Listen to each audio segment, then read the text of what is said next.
جی السلام علیکم ناظرین، تو دوبارہ ہم وہیں سے شروع کرتے ہیں جہاں پر ایک سلسلہ منقطع کیا تھا۔ تو ہم آخری پہ بات کر رہے تھے کہ پاکستان کے اندر ریہیبلیٹیشن جو ہے سینٹر پشاور میں ایک ہے، جی ویری گڈ، لیکن وہ بالکل ایک تو ضروریات پوری نہیں کرتا اور دوسرا اتنا ماڈرنائز نہیں ہے۔ تو مدثر صاحب کے ذہن میں ایک آئیڈیا تھا، دنیا کے کس کس ملک سے آئیڈیاز لے کر یہ ایک جگہ پہ انہوں نے کہا کہ میں بھی پاکستان کو پے بیک کروں۔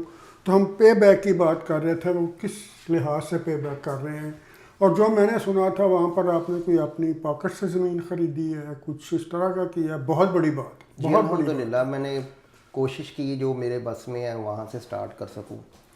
میں نے وہاں پہ 20 کنال جگہ بائی کی لاہور کے پاس مانگا منڈی میں، کافی سرچ اراؤنڈ کرنے کے بعد، کیونکہ شہر سے تھوڑا ہٹنا ضروری اس لیے تھا کیونکہ میں بیسکلی کیٹر ان لوگوں کو کرنا چاہ رہا ہوں، ان کو جو سراؤنڈنگ میں یا گاؤں میں یا رورل ایریاز میں رہ رہے ہیں، جو شہروں میں رہ رہے ہیں ان کو تو کہیں نہ کہیں کسی نہ کسی طریقے سے فیسلٹیز مل جاتی ہیں، لیکن 60% آبادی ہے، آپ کو پتہ ہے ہماری پنجاب کی خاص کر گاؤں میں رہتی ہے، اور وہ مائگریٹ بھی نہیں کر پاتے ہیں۔ ایک بندے کی وجہ سے جو ڈسیبل ہو گیا ہے، پوری فیملی یا پورا خاندان کیسے مائگریٹ کر سکتا ہے، اور اگر کرتے بھی تو وہ مزید مشکلات میں آ جاتے ہیں، کیونکہ کم از کم جہاں پر وہ ان کی جڑیں ہوتی ہیں، جہاں پہ وہ آلریڈی رہ رہے ہوتے ہیں، کوئی نہ کوئی سائڈ سے کمیونٹی سپورٹ اویلیبل ہوتی ہے، تو مائگریشن ایک بہت بڑا ایشو ہے۔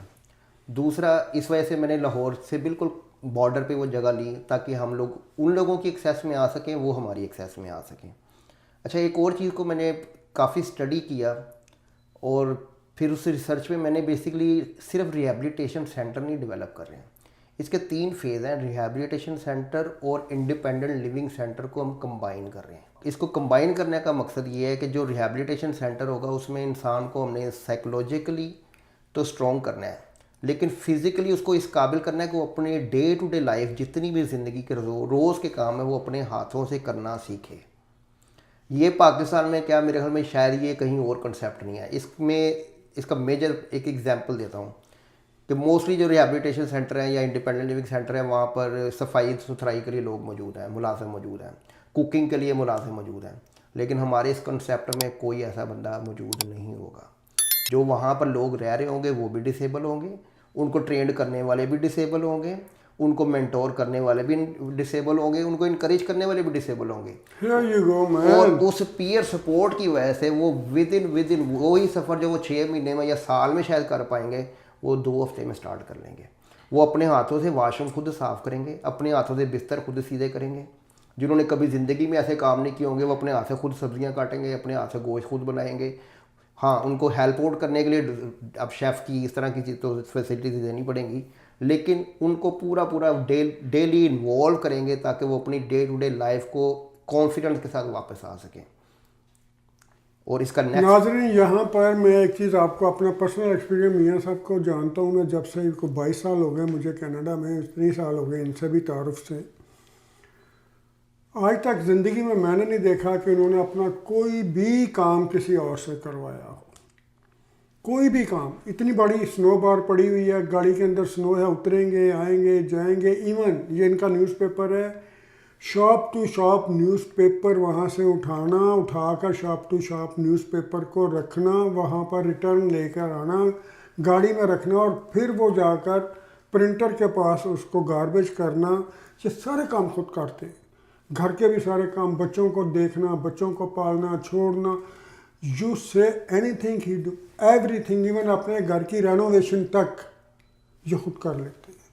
تو پھر ایسا آدمی تو باقی کام بھی کر لیتا ہے۔ انشاءاللہ رانا صاحب، بس کہ آپ کو شاید یاد ہوگا کہ ایک دفعہ ہم پریس میں اکٹھے کھڑے تھے اور بہت سنو اسٹارم تھا، شدید سنو اسٹارم تھا، اور بہت سارے لوگ جو ڈسٹریبیوٹر تھے وہ گھبرا گئے تھے، وہ کہتے کہ آج ڈسٹریبیوشن ممکن نہیں ہے، نہیں کریں گے، کل کر لیں گے۔ اور اللہ جنت نصیب کرے، ان میں سے ایک دوست ہمارے انہوں نے یہاں تک کہا میاں صاحب آپ گھر پہ جائیں، ہم آپ کے حصے کی ڈسٹریبیوشن کر دیں گے، آپ کا ایریا کا ہم کر لیں گے۔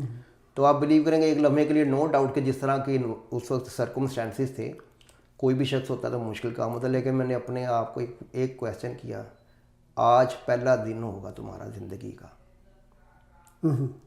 اگر تم نے آج ہمت ہاری تو عادت پڑ جانی ہے، آج تک ہمت نہیں آ رہی ہے، وائی ناٹ ٹوڈے۔ تو پھر آپ نے ڈسٹریبیوشن کی تھی، اور آپ کو یاد ہے میں نے ان سے کہا تھا کہ بھائی آپ اپنا علاقہ کرو، میں آپ کر کے انشاءاللہ میں آپ سے پہلے گھر پہنچوں گا۔ ایسا ہی ہوا تھا،